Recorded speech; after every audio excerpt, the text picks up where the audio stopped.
नमस्कार दोस्तों। आज की कहानी है कर्मों का फल। प्रीति बहू कमरे से ही अपनी सास गोमती जी को आवाज़ देते हुए कहती है, माँ जी, खाना बना कि नहीं? दोपहर के 1 बज गए हैं, अभी तक तुमसे खाना नहीं बन पाया।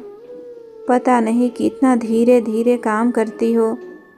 रसोई में काम कर रही गोमती जी बहू को आवाज़ देते हुए कहती है, बहू, सब्जी तो बन गई है, आटा गूँथ रही हूँ, बस रोटी सेकने ही वाली हूँ। तुम रसोई में आकर अपने लिए खाना परोस लो। कमरे में पलंग पर लेटी हुई प्रीति कहती है, मैं क्यों खाना परोसूं? थाली लगाकर मुझे कमरे में ही दे जाओ। तुमने अपने हाथों में मेहंदी नहीं लगा रखी है, जो मुझे खाना परोस कर दे नहीं सकती। जल्दी करो, मुझे बहुत तेज भूख लग रही है। तभी गोमती जी के पति आनंद जी की आवाज़ आती है, भाग्यवान, बहुत तेज भूख लग रही है। डॉक्टर ने जो दवाई दी थी उसे खाना खाने के बाद ही खाना है। पहले खाना दे दो, उसके बाद ही दवाई खाऊंगा। वैसे भी आज तुम मुझे डॉक्टर के पास दिखाने ले गई थी, जिसकी वजह से खाना बनाने में तुम्हें देरी हो गई। ससुर जी की बात सुनकर प्रीति कमरे से निकलकर रसोई के दरवाजे पर आकर खड़ी हो गई और आंखें तरेरते हुए अपनी सास से कहने लगी, माँ जी, कमरे से बूढ़ा चिल्ला रहा है, उसको खाने के लिए 1 रोटी दे आओ। उस बूढ़े ने मेरा जीना मुश्किल कर दिया है। एक तो हर हफ्ते उसको डॉक्टर के पास भेजो इलाज कराने के लिए, और दूसरा समय से खाने के लिए भी दो। इस बूढ़े की वजह से मैं अपने मायके वालों को भी नहीं बुला पाती हूँ। पूरा टाइम बीमार बना रहता है। कितनी बार तुम्हारे बेटे से कहा है कि बूढ़े को वृद्धा आश्रम भेज दो।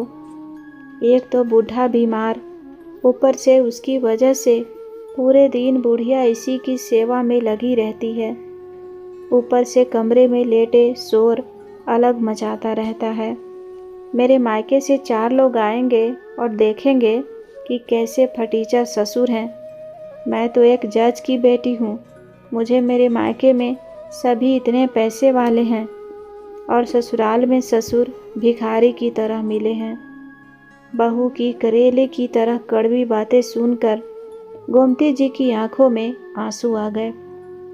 गोमती जी सोचने लगती है कि मैं घर का सारा काम करती हूँ, बहू को पलंग पर बैठाकर खाना खिलाती हूँ, अपने बूढ़े बीमार पति की सेवा करती हूँ, उस पर भी बहू हम दोनों पर इतना चिल्लाती है।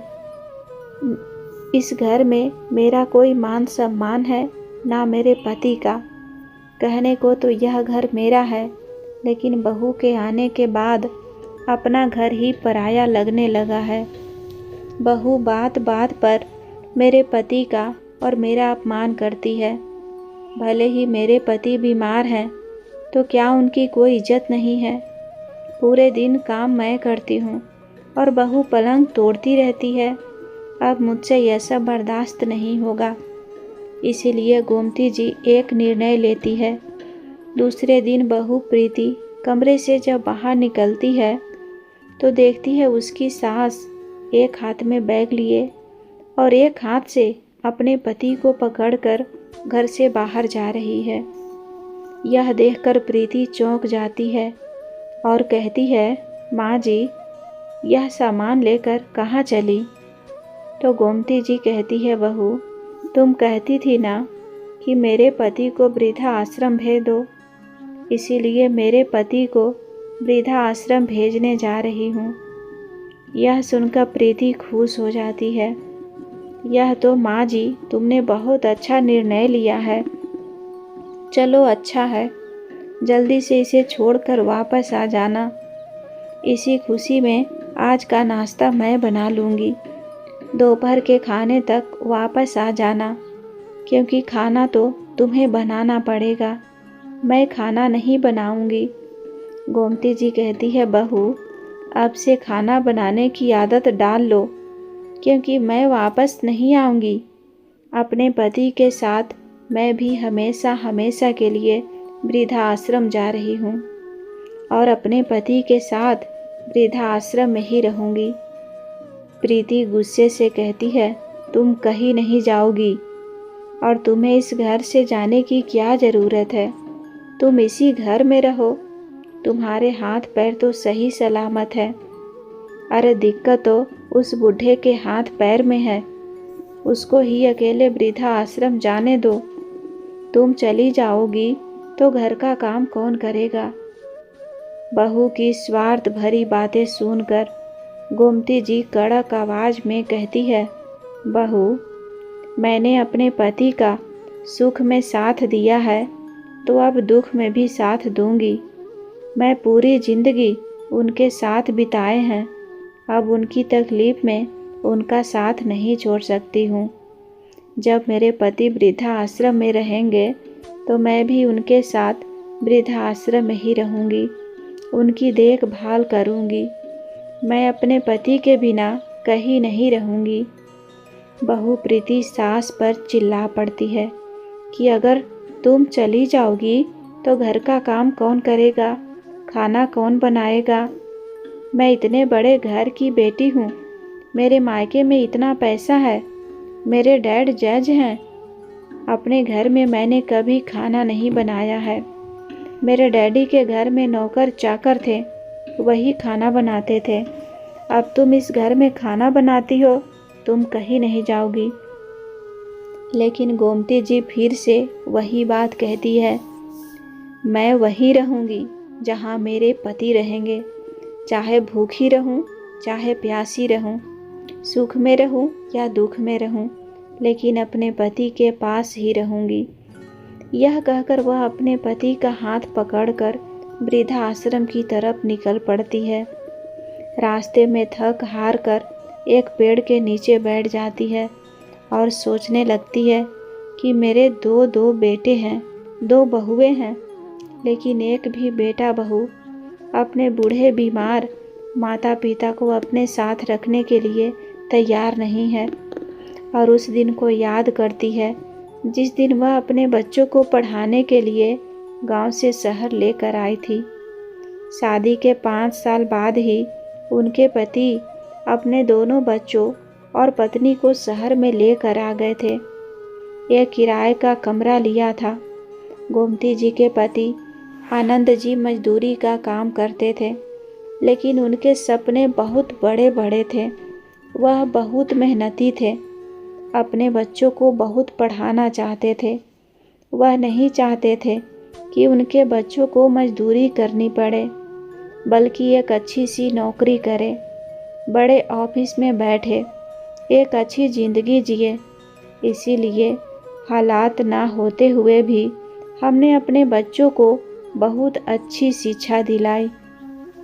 जबकि बहुत से लोग ऐसे भी होते हैं कि वह जो काम कर रहे होते हैं अपने बच्चों को भी वही कराने लगते हैं। मेहनत मजदूरी कराते हैं तो बच्चों को भी वही कराने लगते हैं। लेकिन मेरे पति का सपना था कि बच्चे अच्छे से पढ़ाई लिखाई करें, मेरी तरह मजदूरी ना करें, मेरे बेटे अच्छी नौकरी करें। इसीलिए वह अपने बच्चों को गांव से शहर ले आए। शहर में वह अपनी साइकिल लेकर सुबह शाम सैर पर निकल जाते थे, साथ ही अपने खाने का डब्बा भी साथ ले जाते थे। सुबह से लेकर रात तक मजदूरी का काम करते थे। जहाँ काम मिलता था उधर काम करने चले जाते थे। कभी कभी तो उन्हें उसे शहर से दूर भी मजदूरी करने जाना पड़ता था। कितनी बार तो ऐसा होता था कि मेरे पति को काम ही नहीं मिलता था। खाने पीने की भी समस्या होती थी। रूखा सूखा खाकर सो जाते थे। फिर भी अपने बच्चों को मेरे पति ने बहुत अच्छी तरह से पढ़ाया लिखाया। मैं भी अपने पति का साथ देने के लिए आसपास के घरों में काम करना शुरू कर दिया, जिससे कुछ पैसे आएंगे और मेरे बच्चों की पढ़ाई में काम आएंगे। हम दोनों पति पत्नी ने जी तोड़कर मेहनत मजदूरी की। किस्मत ने साथ भी दिया। मेरे दोनों बेटों की नौकरी लग गई। बड़े बेटे अफसर बन गए। इतने बरस काम करते करते मेरे पति भी एक बढ़िया कारीगर बन गए थे और उनको बड़े बड़े ऑर्डर मिलने लग गए। उनके हाथ की मजदूरी में बहुत सफाई थी। पैसे भी अच्छे मिलते थे। धीरे धीरे करके हमने अपने शहर में 2 घर खरीद लिया। मेरे पति ने अपने दोनों बेटों के लिए अलग अलग घर खरीद दिया था। यही मेरे पति ने ज़िंदगी की सबसे बड़ी गलती कर दी थी कि अपनी सारी जमा पूंजी से घर खरीद कर बच्चों के नाम कर दिए थे। अपने नाम पर कुछ भी नहीं रखा था। सोचा था बाद में प्रॉपर्टी बच्चों को ही देनी है, तो अभी से ही घर खरीद कर बच्चों के नाम कर देते हैं। अपने नाम क्या करना, इसीलिए 2 घर बनवाए और एक घर दोनों बेटों को रहने के लिए दे दिया। एक भी घर अपने नाम पर नहीं किया, क्योंकि उन्हें तो पूरा भरोसा था कि हमने ज़िंदगी भर मेहनत मजदूरी की है, तो वह बुढ़ापे पर बच्चे हमारी देखभाल करेंगे। हमने इतनी मेहनत से पढ़ाया है, लिखाया है, तो अब हमें अपने बुढ़ापे पर चिंता करने की क्या ज़रूरत है। जब बड़े बेटे की शादी हुई थी, तब वह अपने बड़े बेटे के साथ ही रहते थे, लेकिन जैसे ही छोटे बेटे की शादी हुई, वह अपने छोटे बेटे के घर आकर रहने लगे, क्योंकि उन्हें यह लगने लगा था कि बड़े बेटे के पास बहू आ गई है। अब वह अपने घर गृहस्थी में लग गया है। छोटा बेटा अकेला है, तो हमें उसको भी सेट कर देना चाहिए। इसीलिए हम दोनों पति पत्नी अपने छोटे बेटे के पास आकर रहने लगे कि जब तक छोटे बेटे की शादी नहीं होती है, हम उसको अच्छे से बना कर खिलाएंगे, पिलाएंगे, उसका ध्यान रखेंगे। कुछ समय बाद छोटे बेटे की शादी एक बहुत बड़े जज की बेटी से हो जाती है। उसके घर में बहुत सारे नौकर चाकर हैं। बड़े घर की बेटी होने की वजह से प्रीति बहुत ही घमंडी थी। उसे अपने मायके के पैसों पर बहुत ज़्यादा घमंड था। शादी के बाद जब घर आती है तो कोई भी काम नहीं करती है। गोमती जी घर के सारे काम करती थी। कभी कभार बहू से उम्मीद करती तो वह साफ साफ मना कर देती कि वह तो जज की बेटी है। ससुराल में हमेशा अपने मायके को धौंस दिखाती, घर का कोई काम नहीं करती। खाना पीना, साफ सफाई सब कुछ गोमती जी को ही करना पड़ता। बेटे की नौकरी करने के बावजूद भी आनंद जी ने अपनी मजदूरी का काम को नहीं छोड़ा था। अगर उन्हें काम मिल जाता तो वह आज भी मजदूरी का काम के लिए पुराने दिनों की तरह साइकिल से चले जाते और बड़ी ही तत्परता के साथ अपने काम को करते। उन्हें अपने मजदूरी के काम को करने में बिल्कुल भी शर्म या झिझक नहीं होती थी। भले ही उनके बेटे नौकरी करने लगे थे, लेकिन अपने काम से उन्हें कभी शर्म नहीं हुई। उन्हें तो इस बात का फक्र होता था कि मेहनत मजदूरी करके उन्होंने अपने बेटे को इस लायक बनाया कि उनके दोनों बेटे बड़ी बड़ी नौकरियां कर रहे हैं।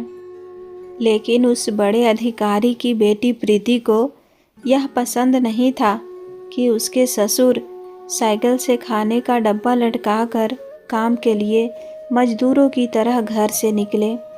उसको बहुत बेइज्जती महसूस होती थी।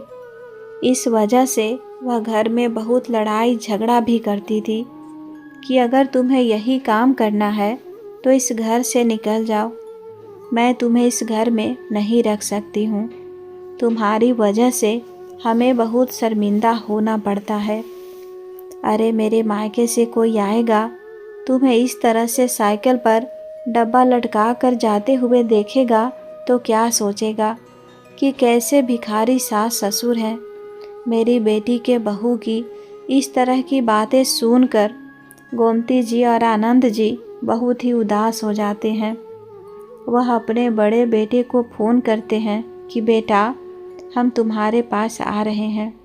लेकिन बड़ा बेटा इतना सुनते ही तपाक से बोलता है, मेरे पास आने की क्या ज़रूरत है, मेरा घर छोटा है, मेरे घर में 2 बच्चे भी हैं, छोटे भाई के घर में तो अभी बच्चे भी नहीं हैं, तो तुम उधर ही रहो।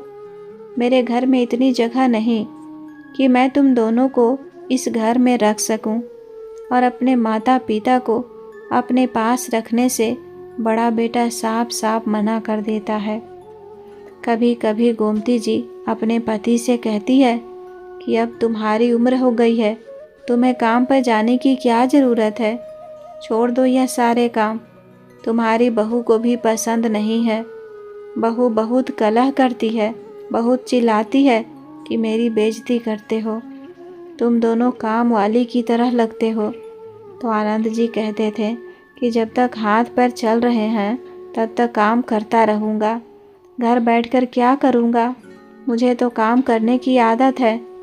दुख तो इस बात का है कि हमने अपने बेटे को इतना पढ़ाया लिखाया, हमारा एक भी बेटा यह नहीं कहता कि पिताजी अब तुम्हें काम करने की ज़रूरत नहीं है, तुम्हें बहुत काम कर लिया, अब तुम्हारे काम करने की उम्र चली गई है, आराम करो, हम दोनों काम कर रहे हैं ना, आप लोग बैठकर खाओ। माता पिता से उन्हें कोई लेना देना नहीं था, बल्कि माता पिता से अब उन्हें चिढ़ होने लगी थी। उनकी नाक कट जाती थी।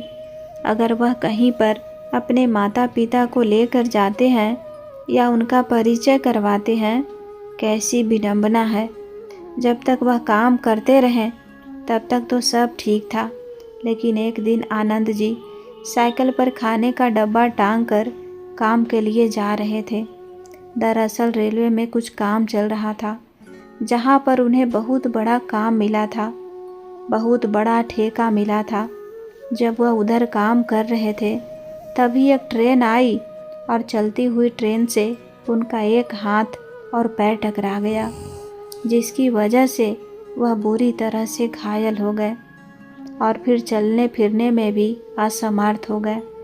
फिर तो बहू प्रीति और बेटा दोनों का ही रवैया बदल गया। अब तो वह ढंग से खाना भी खाने को नहीं देती थी, एक रोटी के लिए तरसाने लगी थी। कुछ महीने बाद पैसों की कमी हो गई, क्योंकि अब गोमती जी के पति काम नहीं कर पाते थे। जो पैसे थे वह इलाज में खर्चा हो गए थे और बेटा बहू पैसे नहीं देते थे। हाथ पैर टूटने की वजह से वह काम नहीं कर पा रहे थे। उनके दोनों स्वार्थी अफसर बेटों ने उनका ढंग से इलाज नहीं करवाया। गोमती जी सोचती हैं कि पूरी जिंदगी मेरे पति ने मेहनत की, घर मेरे पति ने बनाया, बच्चों को मेरे पति ने पढ़ाया, लेकिन आज मेरे पति के द्वारा बनाए हुए घर में मुझे और मेरे पति के लिए जगह नहीं है। लेकिन फिर भी वह अपने बच्चों को दोष नहीं देती है, अपनी किस्मत को ही कोसती है कि शायद मेरी किस्मत में यही लिखा था। और वह दोनों पति पत्नी वृद्धा आश्रम में पहुंच जाते हैं। वृद्धा आश्रम में गोमती जी अपने पति का बहुत अच्छे से ख्याल रखती है, क्योंकि उनके पति अपने आप से कोई भी काम नहीं कर पाते थे। उनका एक हाथ और पैर काम नहीं करता था, इसीलिए उनको खाना खिलाना, नहलाना, सारा काम गोमती जी ही करती थी। इस तरह से करते करते 2 महीने निकल गए, लेकिन इतने पर भी बहू बेटों का चयन नहीं आया। एक दिन वह वृद्धा आश्रम आते हैं, कहते हैं तुम लोगों को इसी शहर का वृद्धा आश्रम मिला था, जहाँ पर हमारे 4 रिश्तेदार रहते हैं। जल्दी से तुम लोग इस वृद्धा आश्रम से निकल जाओ। इस शहर में बहुत सारे जान पहचान वाले रहते हैं और तुम कभी कभार उन्हें देख जाते हो तो हमारी बड़ी बेइज्जती होती है। तो इस वृद्धा आश्रम को छोड़कर कहीं दूर दूसरे शहर के वृद्धा आश्रम में चले जाओ। मेरे पिताजी इस वृद्धाश्रम को हर महीने 10,000 रुपये दान देते हैं। जब वह पैसे देने के लिए आते हैं तो तुम लोगों की जब शक्ल देखते हैं तो उन्हें बहुत शर्म आती है। वह किसी को यह भी नहीं बता पाते कि तुम हमारे कौन हो, क्योंकि तुम्हारा फटीचर हाल देखकर वह शर्मिंदा हो जाते हैं। इसीलिए तुम लोग इस वृद्धाश्रम को छोड़कर कहीं और चले जाओ, इसमें मत रहो। और वह दोनों बेटे बहू उधर से चले जाते हैं।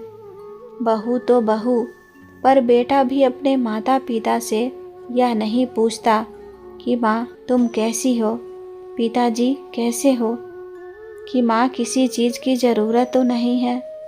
अरे बहुएं तो दूसरे घर से आई है, पर बेटों ने तो अपने माता पिता का संघर्ष देखा था कि किस तरह से उन्होंने मेहनत मजदूरी करके हम दोनों को पढ़ाया लिखाया। आज उनकी बदौलत ही इतने बड़े अफसर बने हैं।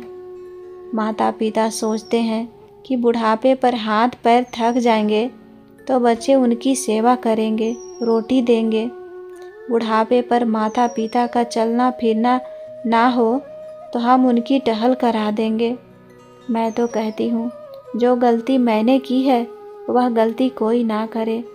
अपने जीते जी जो भी आपके पास संपत्ति है, चाहे आपके पास टूटी फूटी झोपड़ी ही क्यों ना हो, अपने ही नाम करें। चाहे तो आप उसकी वसीयत कर दें कि मेरे मरने के बाद ही तुम्हें मिलेगी, पर जीते जी अपनी संपत्ति अपने बच्चों को कतई ना दे, जिससे उसे संपत्ति के लालच में वह आपके पास रहे और आपकी सेवा भी करे। भले ही आपके पास ना रहे, लेकिन संपत्ति के लालच में वह आपकी सेवा तो करेंगे।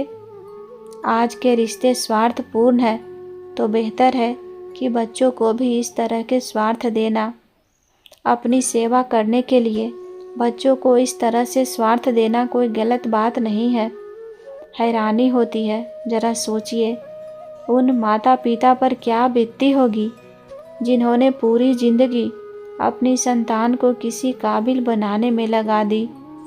और हैरानी इस बात पर भी होती है कि जो जज साहब की लड़की है उन्होंने कौन से संस्कार लिए होंगे। और फिर लोग यह क्यों भूल जाते हैं कि एक दिन इसी दौर से उनको भी गुजरना है, और हो सकता है ईश्वर ना करे उनके भी बच्चे उनके साथ वही व्यवहार करें जो उन्होंने अपने माता पिता के साथ किया है। उनकी ज़िंदगी भी उसी चौराहे पर आकर खड़ी हो जाए। हर बेटे को यह ज़रूर सोचना चाहिए, माता पिता से बड़ी शक्ति उनके लिए कुछ भी नहीं है। और जिस समय माता पिता को संतान की सबसे ज़्यादा ज़रूरत होती है वह छोड़ देते हैं।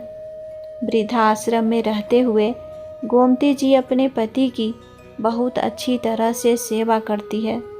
उनकी सेवा से और वृद्धाश्रम के सहयोग से आनंद जी कुछ ही दिनों में चलने फिरने लगते हैं, और 5 से 6 महीने में ऐसा हो जाता है कि वह खुद से सारे काम करने लगते हैं। एक दिन वृद्धाश्रम के पास में नई बिल्डिंग बनाने का काम चल रहा था। बिल्डिंग में काम तो चल रहा था, लेकिन कुछ गड़बड़ कंस्ट्रक्शन हो गया था, जिसकी वजह से तोड़ फोड़ की जा रही थी। आनंद जी जब पास जाकर देखते हैं तो सारी चीज़ों को अच्छी तरह से देखने के बाद वहाँ काम करने वाले लोगों को सलाह देते हैं। जब उनकी सलाह सभी लोग मानते हैं तो बिगड़ा हुआ काम बन जाता है और बिल्डिंग की तोड़ फोड़ भी नहीं करनी पड़ती है, जिसे देखकर बिल्डिंग का मालिक और सब बड़े आश्चर्यचकित होते हैं और आनंद जी को धन्यवाद देते हैं। तो वह कहते हैं उनका तो पूरी जिंदगी इसी काम का रहा है। अब हाथ पैरों की वजह से वह भले ही काम नहीं कर सकते हैं, लेकिन अनुभव बहुत ज़्यादा है। काम करने वाला ठेकेदार कहता है कि मैं आपको इस बिल्डिंग का ठेका देता हूँ, आप बस बैठे बैठे देखते रहना, कहाँ से क्या करना है। इसके मैं आपको अच्छे खासे पैसे भी दूंगा। आनंद जी खुशी खुशी काम करने के लिए तैयार हो जाते हैं। एक तो उनकी पसंद का काम मिल रहा है, ऊपर से पैसे भी मिलेंगे और उन्हें इस वक्त पैसों की बहुत ज़्यादा ज़रूरत है। कुछ इसी तरह से पूरा साल वृद्धा आश्रम में निकल जाता है। एक दिन आनंद जी अपनी पत्नी से कहते हैं, मुझे ऐसा लगता है कि मेरे बेटे ने मेरे साथ अच्छा नहीं किया है। आखिर हमारी ज़िंदगी भर की मेहनत का हमें क्या इनाम मिला। यह वृद्धा आश्रम, हमने जो घर बनवाए थे वह तो हमारे पास नहीं है, बच्चे तो हमारे रहे ही नहीं। चलो बच्चों को तो हम वापस नहीं ला सकते, लेकिन मैंने कुछ सोचा है। गोमती जी आश्चर्यचकित होकर आनंद जी के चेहरे की ओर देखती है और पूछती है, ऐसा आपने क्या सोचा है, मुझे भी तो बताइए। कुछ नहीं भाग्यवान, पूरी ज़िंदगी बच्चों के लिए किया है, अब बुढ़ापे पर कुछ अपने लिए करना चाहता हूँ, तुम्हारे लिए करना चाहता हूँ, बस तुम देखती जाओ। वृद्धा आश्रम आने के कुछ महीने पहले मैंने बच्चों को एक नोटिस भेजा है, बस तुम देखती जाओ आगे क्या होता है, क्योंकि अंतिम क्षण में मेरे बदले हुए निर्देश ने मेरा बुढ़ापा बदल दिया है। गोमती जी आनंद जी की बातें समझ नहीं आती है। महीने भर बाद गोमती जी के दोनों बेटे बहू वृद्धा आश्रम में अपने माता पिता से मिलने के लिए आए। वृद्धा आश्रम का एक व्यक्ति गोमती जी और उनके पति के पास जाकर कहता है कि आपके बेटे बहुएं आप दोनों से मिलने आए हैं। गोमती जी आश्चर्यचकित होती हुई अपने पति की ओर देखती है और कहती है, पूरा 1 साल से ऊपर हो गया हमें इस वृद्धा आश्रम में रहते हुए, कभी भी हमारे बेटे बहू हमसे मिलने के लिए नहीं आए, लेकिन आज ऐसा क्या हो गया जो हमसे मिलने आ गए। माँ का दिल है पिघल ही गया, शायद हम दोनों से मिलने आए होंगे। आनंद जी मुस्कुराते हुए कहते हैं, नहीं भाग्यवान, वह हम दोनों से मिलने नहीं आए हैं, ज़रूर कोई स्वार्थ होगा तभी मिलने आए हैं। अपने कुर्ते को पहनते हुए आनंद जी कहते हैं, बेटे बहू जब अपने माता पिता को एकदम से स्वस्थ और खुशहाल देखते हैं तो कहते हैं, पिताजी तुम दोनों इधर आराम से रह रहे थे तो हमें घर खाली करने का नोटिस क्यों भेजा, और तुम इतनी आसानी से मुझे वह घर खाली नहीं करा सकते हो, क्योंकि वह घर तो तूने ही मेरे नाम किया था, तो वह घर मेरे नाम है। उस घर को तुम कभी खाली नहीं करवा सकते। और इधर तुम्हें किस चीज़ की कमी थी, अच्छा खासा खाने को मिल रहा है, सोने को मिल रहा है, और मैं अभी अभी सुना है कि तुम इधर आकर कुछ पैसों भी कमाने लगे हो, तो तुम्हें हमारा घर खाली करने की क्या आन पड़ी। अपने बेटे बहू के साथ में आसमान पर चढ़ गया।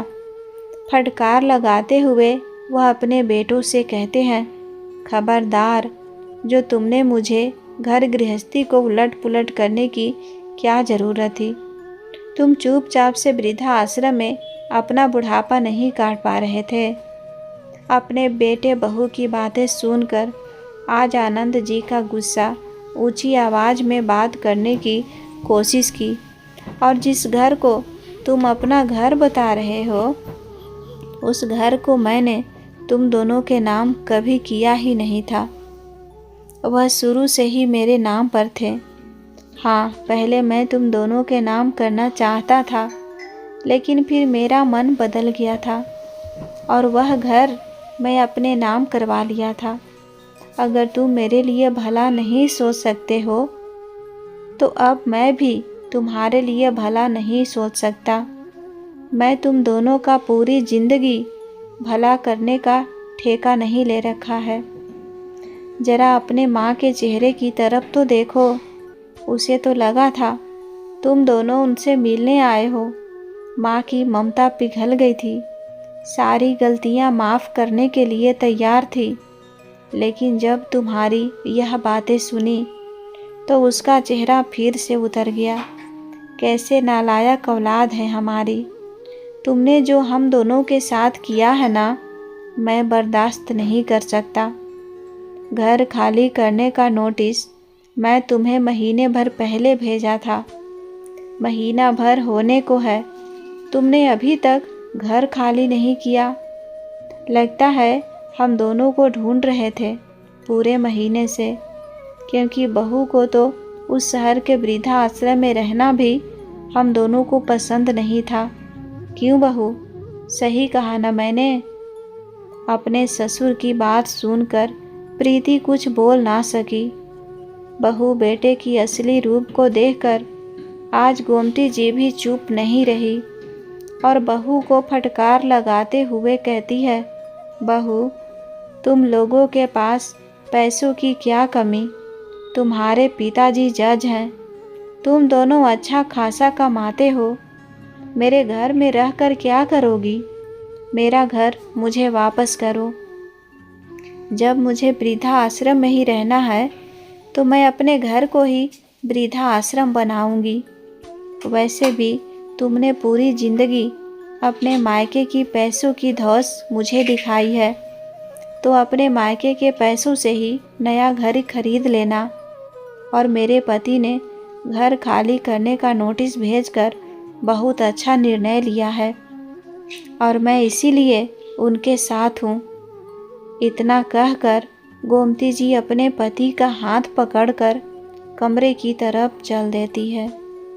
आज अपनी सासू माँ के तेवर को देखकर बेटे बहू दोनों ही दंग रह गए, क्योंकि इससे पहले उन्होंने अपनी माँ का ऐसा रूप कभी नहीं देखा था। पीछे से दोनों बेटे हाथ जोड़कर दौड़ पड़ते हैं और कहते हैं, माँ ऐसा मत करो, हमारा बसा बसाया घर है, पूरी घर गृहस्थी उसी में रखी है। अगर हमें इस घर से निकाल दोगी तो हम कहाँ जाएंगे?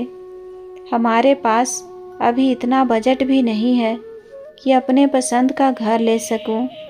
बहू, यह सब मुझे नहीं पता, वह तो तुम्हारी समस्या है, तुम जानो। जब तुम लोगों ने हमारी समस्या नहीं समझी तो अब हम भी तुम्हारी समस्या को नहीं समझेंगे। और दोबारा मुझे किसी भी तरह की उम्मीद मत रखना। निकल जाओ इस वृद्धा आश्रम से। हम 4 दिन बाद आएंगे। पूरे घर को मैनेजर के हिसाब से वृद्धा आश्रम बनवाएंगे। सारे वृद्धा आश्रम की व्यवस्था अपने दोनों घर में करूँगी। उसके पहले तुम लोग घर को खाली कर देना, वरना तुम्हें तो पता है नोटिस मिलने के बाद भी तुमने महीने भर तक घर खाली नहीं किया तो पुलिस तुम्हारे सामान को घर से बाहर भी फेंक सकती है। इसीलिए चुपचाप से तुम दोनों हमारा घर खाली कर देना। अब हम दोनों अपने घर में ही वृद्धा आश्रम बनाएंगे। और प्रीति बहू, तुम्हें अपने ससुर जी को वृद्धा आश्रम में भेजने का बहुत शौक था ना? अब जिस घर में तुम रहती हो उसी घर को मैं वृद्धा आश्रम बना लूँगी। अपने साथ साथ और भी बड़े बुजुर्गों को रखूँगी। बेटे बहू जिस घर में रहते हैं वह उस घर को छोड़ना नहीं चाहते थे, क्योंकि वह शहर के बीचों बीच बना हुआ है और उन घरों की कीमत करोड़ों में है। इसीलिए वह माँ से फिर से मिन्नतें करते हैं। प्रीति भी कहती है, माँ जी, आप चाहे तो उसी घर में पिताजी को वापस लेकर आ जाइए। हमने छत पर एक कमरा भी बनवा दिया है, आप लोग आराम से उसमें रहिए, हम कुछ नहीं कहेंगे। क्यों बहू, हम छत पर क्यों रहेंगे? पूरा का पूरा घर मेरा है, तो हम तो नीचे ही रहेंगे। अगर तुम्हें रहना है तो छत वाले कमरे में रहो। अरे नहीं, छत वाले कमरे में रहने की भी तुम्हें ज़रूरत क्या है? तुम्हारे मायके में तो खूब सारा पैसा है। हमेशा अपने मायके की पैसों का घमंड मुझे दिखाया है और तुम्हारे पिताजी तो जज हैं और अपने पिताजी से पैसे लेकर घर बनवा लो। माँ जी, अब मेरे मायके में भी भाइयों की शादी हो गई है, दो दो भाभियाँ आ गई हैं। पिताजी एक भी पैसा नहीं दे पाएंगे, लेकिन आप तो हमारे सास ससुर हैं। आपका फर्ज बनता है अपनी संपत्ति बच्चों को देना। इस बार गोमती जी नाराज होते हुए कहती है, तुम लोग जाते हो कि बुलाऊं पुलिस को? मुझे मेरे फर्ज याद मत दिलाओ। तुम लोगों ने तो अपने एक फर्ज निभाया नहीं गया और मुझे ज्ञान देने के लिए आ गए हो। और कुछ ही दिनों में गोमती जी और आनंद जी अपने दोनों बेटों को घर को खाली करवा लेते हैं और आराम से वृद्धा आश्रम बनवाकर एक घर में रहते हैं और उस घर को किराए पर दे देते हैं। अपनी सास के तेवर को देखकर दोनों बेटे बहू ने भी अपना सब कुछ लेकर वापस लौट जाते हैं। तो दोस्तों, आपको यह कहानी कैसी लगी कमेंट बॉक्स में ज़रूर बताएं। कहानी पसंद आए तो वीडियो को लाइक करें। चैनल पर पहली बार आए हैं तो सब्सक्राइब करके बेल आइकन घंटी ज़रूर दबा लें। धन्यवाद।